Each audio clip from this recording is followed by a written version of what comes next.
6 मई 2008 मुंबई के एक फ्लैट में करीब रात के 12 बजे एक बॉलीवुड एक्ट्रेस उसकी बॉयफ्रेंड का डेड बॉडी को छोटे छोटे 300 टुकड़ों में काटता है। उसके बाद उस कटा हुआ डेड बॉडी को 3 अलग अलग पॉलीथिन बैग में भरकर कार के पीछे बालाडेगी में रखता है और मुंबई से करीब 20 किलोमीटर जाकर उस डेड बॉडी को एक जंगल में जला देता है। दोस्तों, मैं बात कर रहा हूं दुनिया का सबसे खौफनाक murder Neeraj Grover murder case के बारे में, जिस मर्डर केस ने पूरी मुंबई ही नहीं बल्कि पूरा देश को हिलाकर रख दिया। तो दोस्तों, आइए जानते हैं इस मर्डर केस के बारे में। दोस्तों, वीडियो को एंड तक जरूर देखना, कहानी में काफी ट्विस्ट है। ये कहानी है television executive Neeraj Grover, Kannada actress Maria Susairaj और मारिया के मंगेतर एमिल जेरोम मैथ्यू की। उन दिनों की बात है जब बॉलीवुड में एक छोटा सा रोल पाने के लिए लोग कुछ भी करते थे। नीरज ग्रोवर मुंबई स्थित प्रोडक्शन हाउस सिनर्जी एडलैब्स के लिए काम करने वाले एक टेलीविजन कार्यकारी थे। नीरज ग्रोवर जिस प्रोडक्शन हाउस में काम करते थे, उधर बड़े बड़े एक्टर भी काम करते थे। नीरज ग्रोवर की जन्म 23 फरवरी 1982 में मुंबई में हुआ था। उनके पिता का नाम अमरनाथ ग्रोवर और माता का नाम नीलम ग्रोवर था। नीरज ग्रोवर मास कम्युनिकेशन में डिग्री भी हासिल किया था। दोस्तों, हम आपको बता दें कि जब नीरज ग्रोवर की मौत हुई थी तब उनकी उम्र सिर्फ 26 साल का हुआ था। तो दोस्तों, अब आइए जानते हैं नीरज ग्रोवर और कन्नड़ एक्ट्रेस मारिया सुसाइराज के मुलाकात कैसे हुआ था। 2008 में मारिया मुंबई आती है। उसे बॉलीवुड फिल्मों में काम करना था। मारिया बेहद ऑडिशन दे चुकी थी, लेकिन कहीं भी उसे रोल नहीं मिल रहा था। एक दिन मारिया ऑडिशन देने उस प्रोडक्शन हाउस में जाती है जिधर नीरज ग्रोवर भी काम करता था। नीरज ग्रोवर मारिया को देखता और पहली नजर में ही पसंद करने लगते हैं। मारिया ऑडिशन देती है, लेकिन हिंदी अच्छी नहीं होने से उनको रोल नहीं मिलता है। नीरज ग्रोवर मारिया को सहानुभूति देते हुए मारिया से दोस्ती कर लेती है और उसे कहता है, मैं तुमको जैसे भी करके टीवी सीरियल पे रोल दिलाऊंगा। क्योंकि नीरज ग्रोवर का नाम मुंबई की प्रोडक्शन की दुनिया की नामी हस्तियों में आता था, वो एक प्रोडक्शन हाउस से जुड़े हुए थे। नीरज मुंबई में मारिया के काम में मदद करते हैं और इस दौरान वो दोनों काफी करीब आ जाते हैं, लेकिन दोनों की दोस्ती मारिया के मंगेतर एमिल जेरोम मैथ्यू को पसंद नहीं आती। दोस्तों, मैं आपको बता दूं कि मारिया की पहले से एक बॉयफ्रेंड था जिससे वो 2 महीने में शादी भी करने वाला था। एमिल जेरोम मैथ्यू नेवी में ऑफिसर भी था। मारिया को उसकी बॉयफ्रेंड मना करने के बावजूद भी मारिया और नीरज मिलते रहते हैं। इसे धीरे धीरे उनके बीच प्यार भी हो जाता है। कोई महीने उनके बीच प्यार मोहब्बत चलता रहता है। मारिया ने नीरज को यह भी बता दिया था कि उसकी एक बॉयफ्रेंड भी है और उनका शादी अगले 2 महीने में होने वाला है। लेकिन नीरज तो मारिया की प्यार में पागल हो चुका था। लेकिन नीरज को क्या पता उसका मौत की वजह मारिया होगा। नीरज को उसके दोस्त भी मारिया से प्यार न करने के लिए कहते थे, लेकिन प्यार में सब तो अंधा होते हैं। आखिर 6 मई 2008 की वो खौफनाक रात आ ही जाता है जिस दिन वो दिल दहला देने वाले घटना को अंजाम दिया जाता है।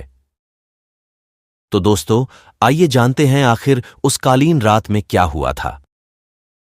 मारिया को अपना घर शिफ्ट करना था। उसने मलाड में एक घर किराए पर लिया।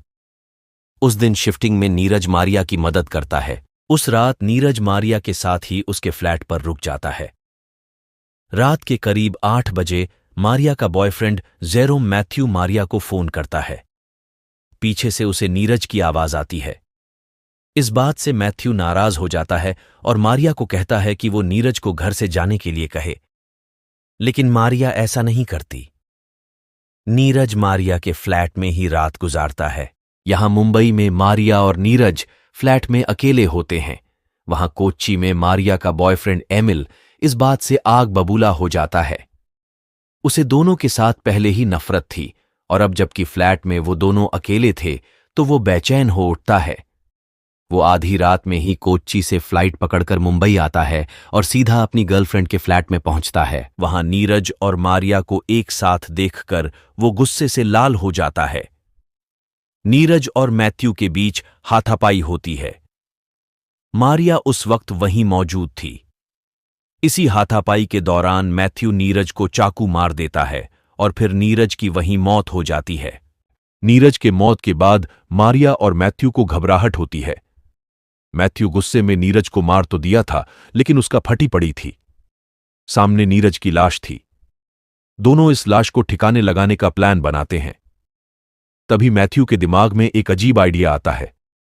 वो मारिया को कहता है, लाश को छोटे छोटे टुकड़ों में काटेंगे और कहीं लेकर जला देंगे। तभी मारिया अपनी दोस्तों की कार लेकर आती है और प्लास्टिक बैग खरीदने के लिए एक दुकान में जाती है। इसके बाद मैथ्यू और मारिया नीरज की लाश के 300 टुकड़े करते हैं। लाश के छोटे छोटे टुकड़ों को प्लास्टिक बैग में भरा जाता है। ये दोनों लाश को एक बड़े बैग में रखते हैं और फिर कार से जंगल की तरफ रवाना हो जाते हैं। वो लगभग 20 किलोमीटर जाने के बाद एक जंगल में जाकर ये दोनों लाश के टुकड़ों को जला देते हैं। इसके बाद मारिया और उसकी बॉयफ्रेंड घर से सारी सबूत मिटाते हैं।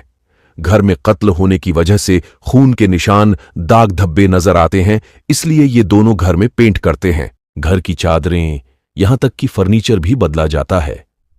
नया घर शिफ्ट होने की वजह से किसी को शक भी नहीं होता। कई दिनों तक सब कुछ ऐसे ही चलता रहता है। ये दोनों हत्या के सारे सबूत मिटा देते हैं। उस रात फ्लैट में क्या हुआ ये किसी को पता नहीं चल पाता, लेकिन उनको क्या पता आगे क्या होने वाला है। कातिल कितना भी सातिर दिमाग का क्यों ना हो, एक ना एक दिन सच सबके सामने आ ही जाता है। दोस्तों, अब हम जानेंगे कि पुलिस कैसे फॉरेंसिक की मदद से कातिल तक पहुंच पाता है। इस दिल दहला देने वाले घटना को कोई दिन बीत जाता है। जब कई दिनों तक नीरज से कोई कांटेक्ट नहीं होता तो नीरज ग्रोवर के परिवार वालों परेशान हो जाते हैं। परिवार वाले पुलिस स्टेशन में नीरज के गायब होने की शिकायत दर्ज करवाते हैं। नीरज के गायब होने से मुंबई में हड़कंप मच जाता है। हाई प्रोफाइल केस होने की वजह पुलिस पर इस केस को निपटाने का खासा दबाव होता है, लेकिन यह पता ही नहीं चलता कि नीरज गया कहां। न कोई सबूत, न कोई क्लू और न ही लाश। आखिर पुलिस करे भी तो क्या। ऐसे कोई दिन बीत जाता है। पुलिस नीरज के दोस्तों से पूछताछ करती तो पता चलता है कि जिस दिन नीरज लापता हुई उस दिन मारिया के घर जाने का बात कर रहा था। जब पुलिस नीरज के एक करीबी दोस्त से पूछताछ करती तो पता चलता है कि जिस दिन नीरज गायब हुई उस दिन के रात में जब उनके दोस्त ने नीरज को कॉल किया तो मारिया ने कॉल पिक किया और कहता है कि नीरज उसकी फ्लैट में फोन छोड़कर कहीं गई हुई है। इसके बाद पुलिस का शक मारिया पर होती तो मारिया को पुलिस स्टेशन में बुलाया जाता है। मारिया पुलिस के पास आती है और वो नीरज का मोबाइल पुलिस को सौंपती है। उसके बाद मारिया से पूछताछ शुरू होती है। मारिया पुलिस को सच नहीं बताती। वो बार बार अपने बयान बदलती है। वो कहती है कि उस रात नीरज उसके घर से जा चुका था। मारिया के बार बार बयान बदलने से ये तो साफ था कि मारिया को नीरज के बारे में सब कुछ पता था। पुलिस उस पर दबाव बनाती और आखिरकार वो पूरा सच बताती है।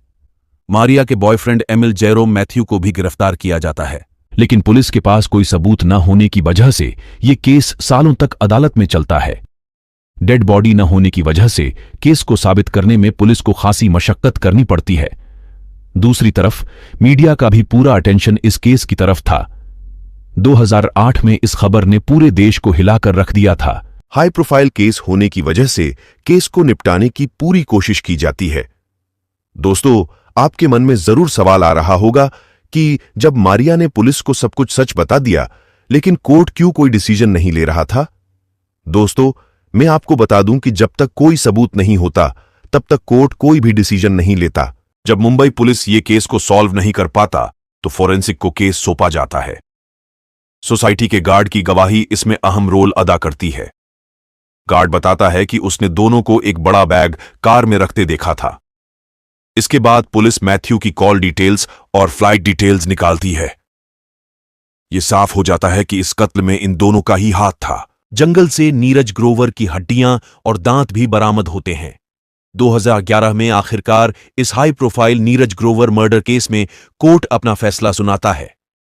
फॉरेंसिक टीम की मदद से पुलिस इस कत्ल को साबित करने में कामयाब हो जाती है। मैथ्यू को कत्ल और सबूत मिटाने के आरोप में 10 साल की सजा मिलती है। वही मारिया को कोर्ट 3 साल की सजा सुनाती है। हालांकि मारिया 3 साल का वक्त जांच के समय ही पूरा कर चुकी होती है, इसलिए उसे रिहा कर दिया जाता है। मारिया पर 50,000 रुपए और जेरेमी पर 1 लाख का जुर्माना भी लगाया गया। नीरज ग्रोवर के माता पिता अमरनाथ ग्रोवर और नीलम ग्रोवर अदालत के फैसले से खुश नहीं थे। लोगों का कहना था कि मारिया को बहुत कम सजा मिली। एडिशनल सेशन जज एम.डब्ल्यू. चंदवानी ने नीरज के पिता को उसके अवशेष तय तिथि से पहले लेने को कहा। यह भी कहा कि अगर ऐसा नहीं किया जाता है तो उन्हें नष्ट कर दिया जाएगा। कोर्ट ने इस केस को दुर्लभ से भी दुर्लभ केस नहीं माना। इस केस को बहुत ज्यादा मीडिया कवरेज मिली क्योंकि मुख्य आरोपी एक एक्ट्रेस और भारतीय नौसेना के अफसर थे। नीरज को न्याय दिलाने के लिए कैंडल मार्च और रैलियां निकाली गईं। अदालत के फैसले पर भी मीडिया ने सवाल उठाया। दोस्तों, कहानी में अभी ट्विस्ट है, वीडियो को जरूर देखना। बेंगलुरु की जैन यूनिवर्सिटी के प्रोफेसर डॉक्टर राघुजी अनांड के importance of forensic science in law domain research paper के अनुसार जब नीरज टीवी इंडस्ट्री में मारिया को रोल नहीं दिला पाया तो मारिया के अंदर उसके प्रति द्वेष विकसित हुआ और उसने अपने बॉयफ्रेंड की मदद से नीरज की हत्या का प्लान बनाया। मारिया का बॉयफ्रेंड कोची से मुंबई आया और फिर दोनों ने फ्लैट में ही नीरज की हत्या कर डाली। इसके बाद बॉडी के टुकड़े किए गए और फिर शहर की सीमा से सटे सुनसान इलाके में जाकर बॉडी के टुकड़ों पर पेट्रोल डालकर आग लगा दी गई। इसके बाद बाकी सबूत भी मिटा दिए गए थे। Joint police commissioner Rakesh Maria का कहना था कि ग्रोवर के मृत शरीर के बगल में ही मैथ्यू और सुसैरा ने संबंध बनाए। पुलिस को इस कपल की एक और बात ने चौंका दिया। नीरज की बॉडी ठिकाने लगाने के बाद दोनों वापस फ्लैट पर आए। सुसैराज ने खाना बनाया और दोनों ने आराम से डिनर किया। दोस्तों, आपको क्या लगता है, एक्ट्रेस मारिया और उसकी बॉयफ्रेंड ने जानबूझकर उनके साजिश के अनुसार नीरज की हत्या कर दी या फिर जो सब हुआ गुस्से में हो गया? और एक बात, नीरज को सही न्याय मिली या नहीं, कमेंट करके अपना बयान जरूर दे। और कोई डाउट रह गया तो कमेंट में बताए।